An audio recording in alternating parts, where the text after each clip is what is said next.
Let's move on to the New Orleans Saints. New Orleans Saints has No Vegas one the odds at same. 9.5 wins.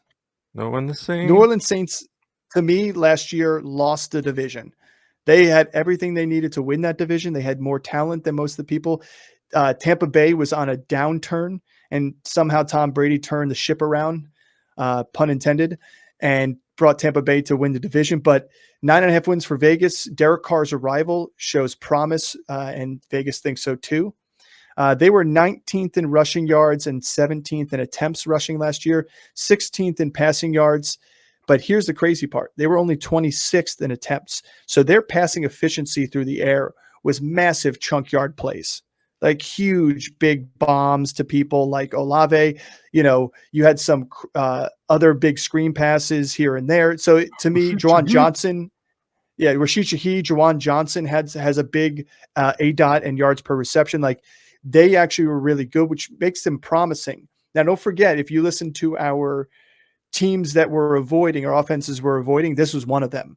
But it wasn't because of lack of talent. And I want to say that again now. This was purely because there's a new offense, new quarterback, a lot of mouths to feed here, not just in the receiving core, but in the running core too, that you're taking a dart throw at somebody. I'd rather take a more sure shot pick than be taking somebody that I'm hoping, like a Michael Thomas hoping to reclaim his 2019, or Olave to be the actual alpha there, or Kamara to come back off of his 3-game suspension. Like those are stuff I don't want to be risking a big pick on, because they're going higher up in the draft than honestly you really want to take a guy, and you want to get somebody that's a more sure shot. But let's leave it off with Derrick Carr. I just want to make quick note that I am not a Derrick Carr believer. He was QB 17 last year. In 15 games, he had 3,500 yards, 25 touchdowns, 14 picks, and he threw the lowest completion percentage of his career with arguably the best wide receiver of his career on the team. Now, Darren Waller being hurt on and off, he did have he had the best running back in football in his team there too. So to me, I'm staying away from Derrick Carr unless I punt the QB position so far that he's the best on the board. And that's only because the guy hasn't thrown over 27 passes since 2016, I believe it is. Like, it's been a long time, and he's had Crabtree. He's had other receivers there that can get the job done. And he's just not able to do it, especially in a Vegas team last year where they should have thrown for 35 touchdown passes. I mean, hell, half his touchdown passes went to one guy last year. So what are your thoughts on Derrick Carr? They did have the league leader in rushing. They did. But again, he also was a big part of the receiving game too, as well. And I mean, again, injuries, they had Mac Hollins, who was pretty much taking a big role. But what are your thoughts on Derrick Carr? Yeah, I mean, before we move on from him. I mean, it's the same thing as you. It's like Derrick Carr is a guy that I'm going to be drafting if I completely boot the position. But he's a guy that I would draft. Like, if I do miss out on all the top guys, then he's, at least from a talent position and the talent that's around him, like they're gonna score points. Like, this is a good offense. It's just I think the points are and the yards going to spread out. I don't think he's going to be an elite quarterback, but I'm kind of in the same boat as you. There's a couple guys I would take over him, especially in the later rounds. Like I would take Russ over him. Again, that next tier down. I think there's more upside with Russ. That's my whole thought process. Like, everybody expects this team to be something that I don't think they're going to be. I think their defense is going to keep them in games. Same with Geno. Same with Daniel Jones. Like, I think he's at the third tier down for me in terms of quarterbacks. And so, but he's at the top of that third tier, I would say. There's the top 8 guys, and then there's a huge drop off. And those next kind of grouping of guys are guys that are going to be in, like, I would take Goff over him any day. Like, Goff is the top of my second tier, I would say. But like, truly, what's the difference between him and Dak? Like, a handful of points. So, to me, those pocket passers, there's no difference. Like, it's just a matter of, like, you can rate it based on the total offense at that point. It's right. Like, he's just in a better situation as a pocket passer. Like you don't have the only pocket passer out there, in my opinion, that has the highest ceiling, out there is probably Tua. And it's because of the two high flying weapons he has. And then I'd say Geno Smith right Cousins. after him. But, and Cousins. But besides that, you're sitting there is like Matt Stafford, Derrick Carr. Who'd you just say a second ago there too? And I can't remember now. Geno, Russ. Dak. No, Dak. And Russ has become more of a pocket passer, which has hurt him. I think he's hopefully a little more mobile. But that's what I'm saying. Is like, who's going to have the highest upside as that pocket passer? Like I would. This is bold take, but not really. I would take Purdy over him. See, but that, to me, that goes down to the situation. I like Purdy's situation better. Yeah, because I like his weapons as a whole better, and I like the offensive mind and the play calling there is just better, and he plays a better system quarterback. But they're both in that kind of category that they're not going to win you weeks, right? Like they're going to be efficient. No. Like they might score you 20 points, and that's going to be good. It's like Bryce Young is there, and maybe take the upside of Bryce Young. I just don't like the weapons around Bryce Young as much as I like the weapons in New Orleans. Yeah, but you're right. They're not going to win you weeks. But they're going to be somebody who's going to give you steady points. But you're not looking to win a week winning position when you punt it. If you're not getting one of those really top tier guys or the high upside guys, they're not like Daniel Jones is probably the last one of those week winners that can, all of a sudden win a game because he tears off a 60-yard run down on a sneak. There's also the tight end in the room that we're not talking about. So that no other team has, that New Orleans has, and that can take points away from your quarterback. So, and we'll get to him. So stay tuned. I want you to talk about the running backs here a little bit because the first two. I'll say a little bit about Kendre Miller, but I'll lead you in here with Alvin Kamara and Jamaal Williams. Obviously, Kamara's got the 3-game suspension.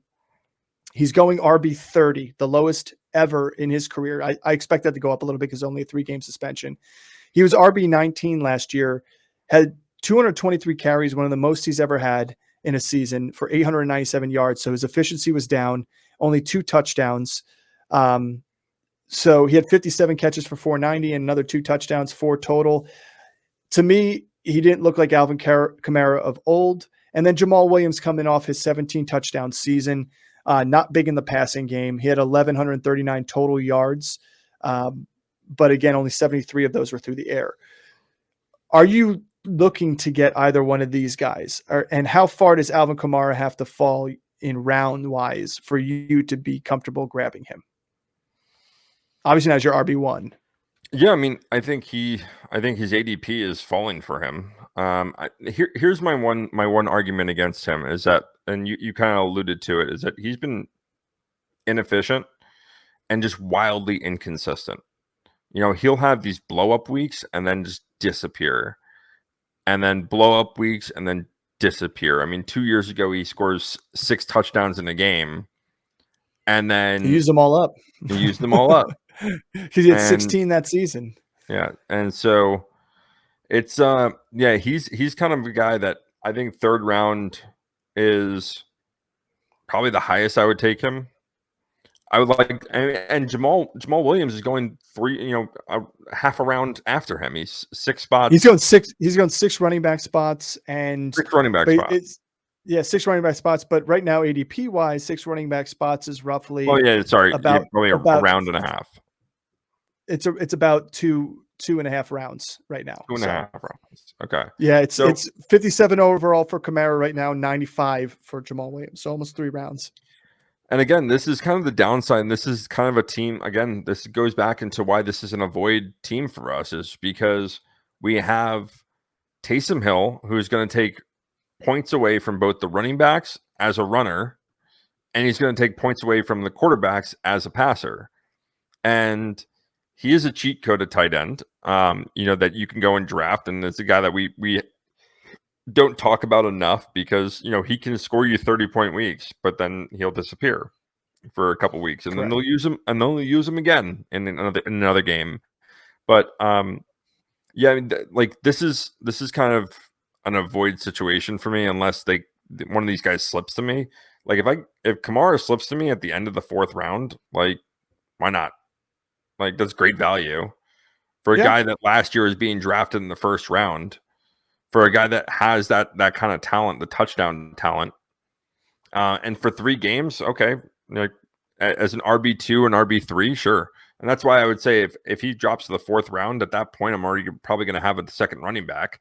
So as an RB3, as if I have an RB1 already, as an RB2, I can go get Mozart or someone for free, later on in the 14th round that I can play for the Don't first. forget he's Samaje Perine. I can go and P. grab. Ryan, yeah. And here's my quick note on Kamara before I move on to Kendre Miller, the 3rd running back in this, crowded backfield. Is I'm not taking him at his ADP in round 3. I'm not taking him in round 4. I would take him in round 5, but at that point, we're talking about Cam Akers, we're talking about James Conner, we're talking about possibly Miles Sanders, guys that all have a solid foundation and footing in that backfield that we know and can kind of predict what we're going to get out of them. We don't know what Kamara's role is going to be come week 4. And that's the only concern I have. Like, Kamara is a fantastic athlete, and I'm not knocking the way he plays football, but you have Jamaal Williams there, and we have Kendre Miller, who could weeks 1 through 3 have a little bit more of a play here. And who knows, what if they decide to just go on and trade, Kamara? That may be the best situation for him because he's not in a crowded backfield. And Kendre Miller, he's going RB 46, 135. So he's well past these guys, but as RB 46 off the board, 135, that's at the end of the draft. I'd rather take a shot on him in this backfield and hold on to him if something happens. Because, right now, 3rd on the depth chart. Let's not forget last year he had 224 carries for 1,400 yards. He had a 6.2 yards per carry at TCU. He faced some decent teams. He faced some easy teams. He had 7. I don't think he was there for the national championship. If I remember, he had an injury, but he had 17 touchdowns, only 16 receptions. So he's gonna be more somebody to take reps away from Jamaal Williams than Kamara, because Kamara has solidified his role in this passing game from the start of his career. I'm not worried about that part with Kamara. What I'm worried about is what if they start cycling these guys around a little bit, where it's Kendre Miller to start the first couple drives, and then Jamaal Williams comes in for a drive, and then Kamara goes in for a drive, and then takes the 3rd down role too. And now all of a sudden you're looking at a guy who was getting 20-something touchdowns a game between rushing and receiving to now somebody who's getting like 12 to 13 touches a game. And then with the chance of getting touchdowns sniped again by Taysom Hill. I just don't like this running back room, and I'm not willing to take a chance on the 2 other guys. I'm willing to try and take a chance on Kendre Miller that implants himself as a role in this offense. And also, if an injury happens, you got somebody.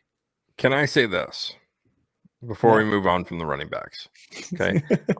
I'm a man of patterns. I love patterns, and I love patterns in fantasy football. So rookie year, Kamara, and this is just standard format. Rookie year, he comes in running back 4. Sophomore year, running back 4.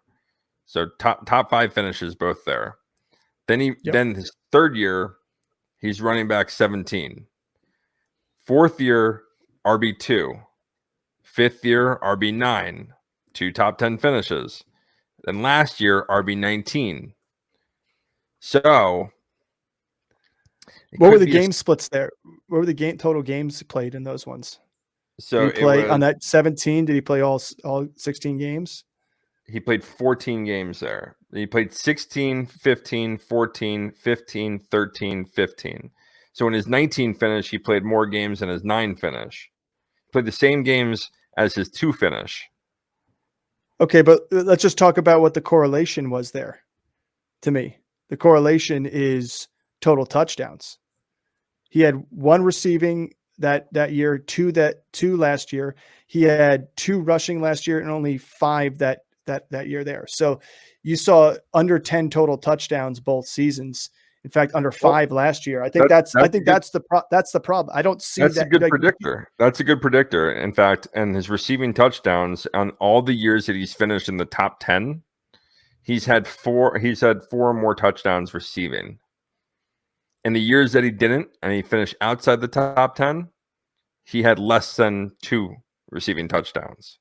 Correct. So I'm a man of patterns. So you're expecting him to break it back into the top 10? Top 10 finish. Well, he misses 3 games. He plays 14. Anyway, let's move on to the pass catchers who are going to be taking targets away from Kamara. And that's Chris Olave at the helm, Michael Thomas, and Rashid Shaheed. I'll say Chris Olave to me is somebody that has got a lot of hype on him that I'm not completely sold on. You're talking about a guy who had 119 targets but only caught 72 balls last year, and you can blame quarterback play, but he only had a 60.5% catch rate. So to me, I got to look at how many of them were uncatchable balls. But when you only take 72 of 120 targets per se, I mean, you're talking about almost 50 targets not caught. That reminds me of Jamar Chase without the touchdowns, because he only had 4 touchdowns last year, Olave. So I think he's a great talent. I think he's got a lot to do to get better. And in fact, if Michael Thomas plays a full season, he probably is better, because it helps take away some double coverage that he was seeing last year a lot. Michael Thomas, are you trusting this man this year? Are you touching him with a 10-foot pole at all? If I get him at extreme value, then yeah. I just, a guy that has had the injuries that he's been dealing with, again, it's a big injury risk. So am I willing to, when you have guys that are coming up off multiple years of injuries, it's really hard for me to convince myself to draft them within the first 6 rounds. Like, I would really have to go and reach for him. And what I'm gonna kind of allude to, but you're not, because his value is baked into or his injuries are baked into his value. He's 102 overall. Yeah, I mean, you're literally talking about somebody you can get in the 8th, 9th round right there. Yeah, I mean, then why not? That's deep. Like that's where you look to go and grab like really high upside players, and you're not risking a lot there. So yeah, I would touch him there. But I would say the guy that I think on this team, I like their value the best and is going to live up to their value the best, is Rashid Shaheed. And I've been on this guy since 3-4 months ago, since I watched him last year. Like, this guy's a spark in a bottle. He's lightning in a bottle. He is, every time he touches the ball, he seems to either have a big play or score. And that's something that I want a piece of. And especially with Derrick Carr and the way he throws the ball, like, knock Derrick Carr all you want, but he throws the ball deep very well. And yeah, he does. He's accurate at doing it too. When you have Olave and let's say Mike Evans is somewhat healthy, when you have those two, I think that Shaheed has earned himself a wide receiver 3 role. He's right now 3rd on the depth chart, so I think that the Saints agree with that too. So this guy is, and you're essentially getting him for free. Like, he is a late round draft pick. This is a true sleeper because of how late he's going. But he's going to live up to the value of where you grab him. He's going to outperform his ADP. Whereas he's 15th, he's 18th, 15th round. He's pretty much primarily the last round in general 6 bench normal. If I were to put a bet on anything this year, it's that he outperforms his ADP. If I were to put a bet on any one player that outperforms their ADP, I'd cash in on that. It was ADP 182 overall, wide receiver 69.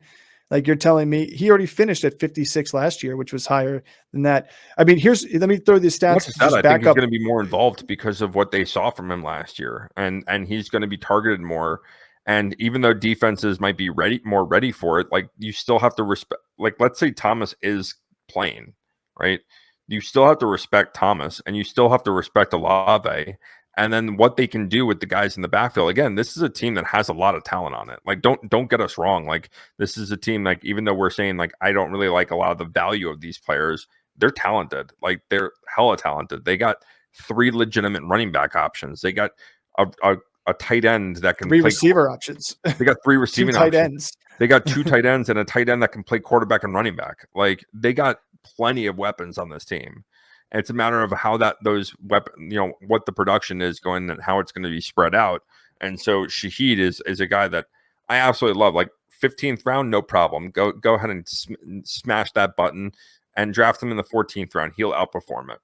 I would draft him in the 13th. That's how much I like this guy too. You're talking about a guy with a 17.4 yards per reception last year with an 82% catch rate. A guy with, and I couldn't find his ADOT stats because he only had 28 receptions, but I got to see if I could dig that up. But an 82% catch rate for a guy who's a deep ball pass catcher, that just tells you the ball's near him, he's catching it.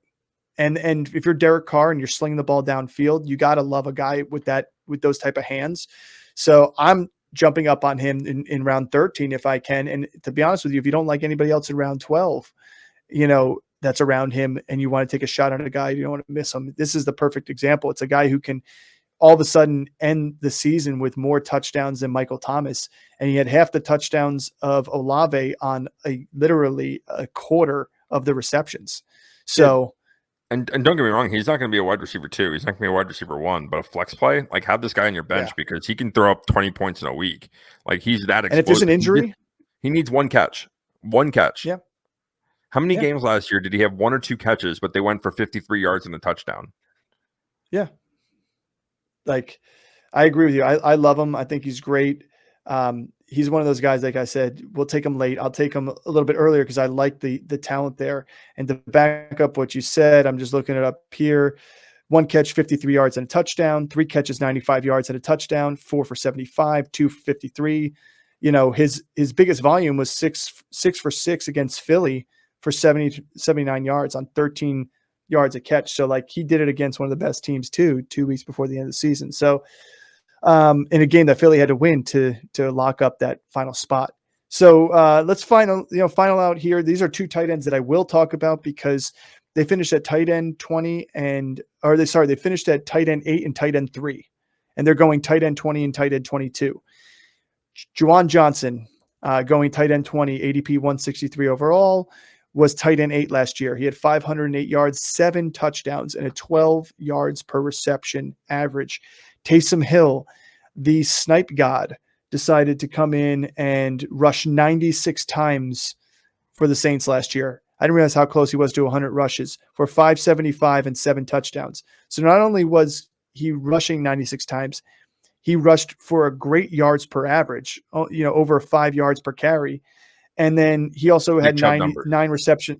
Yeah, he also had 9 receptions for 77 yards and 2 touchdowns. So he had 9 total touchdowns for tight ends, which again put him at tight end 3. He can do that again this year. I don't see 96 rushes though. But can he still get 9 touchdowns somehow? Possibly. I mean, now you've got Jamaal Williams who earned 17 touchdowns at the goal line. I don't think they'll need to bring Taysom Hill in, but it wasn't really even a coin flip. It was better odds than a coin flip to throw Taysom Hill out there that he was getting in the end zone. It was almost a sure shot when they were near the goal line that he was getting in, to get that head of steam and that wildcat I love it setup. from a fantasy perspective if they traded him to the Broncos. Yeah. I would like the Saints like wide receiver, tight end, and running back way more if he got traded.